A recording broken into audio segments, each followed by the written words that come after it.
Rebecca, interesting to see this group say, no, we're not going to impeach Mayorkas, despite all the complaints for so many years about the wide open border.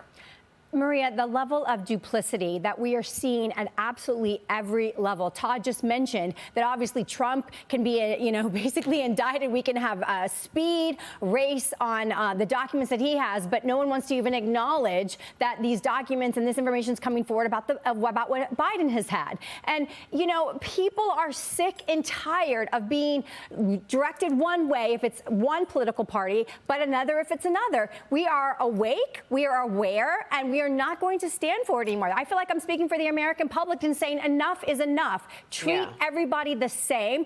Don't clean up San Francisco, by the way, just because Xi Jinping is coming in town. How about you clean it up for the taxpayers that are paying taxes every single day on the way to work? We're sick of it. Enough. That's incredible. The fact that they cleaned it up just for Xi Jinping. But Todd, your thoughts on this Mayorkas situation? I mean, we have been watching Republicans complain about the wide open border with real concern. I agree with that concern. And yet nothing in terms of getting Mayorkas off the lead job.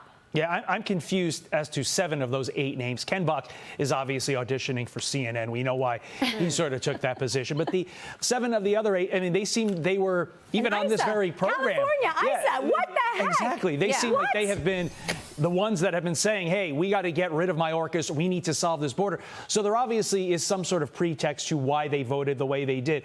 Could it be, and again, I'm just speculating, could it be that they don't view the alternative is going to clean up the immigration problem? Do they view that it's just going to get worse if there's nobody in there? I don't know. Could it be that earlier point that I made when we were interviewing Representative Clyde, that these individuals want to keep Republican powder dry for when they go to impeach Joe Biden? It's unclear. This seemed, though, like something that Republicans could have given their base to say, hey, we are doing something, not just messing up government with these attempted shutdowns and kicking out speakers and not doing speaker votes and losing elections. This could have been something to give to their voters to get them excited going into next year. And it seems odd that they didn't take that opportunity.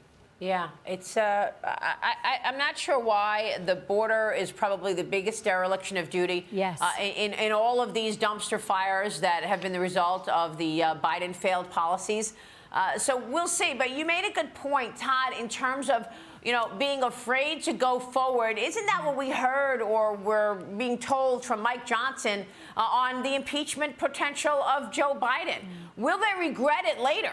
It's a delicate balance. Again, not having been in politics, I don't know what it's like in those rooms when you're making these decisions, but you have a Donald Trump candidate who is destroying Joe Biden in the polls. So you have that potential lead. Maybe the thought process is they don't want to make it appear that they're going to be just like the Democrats going after and just impeaching everybody willy-nilly. But at the same time, you get Biden out of the way, and then who's the nominee? Perhaps Gavin Newsom.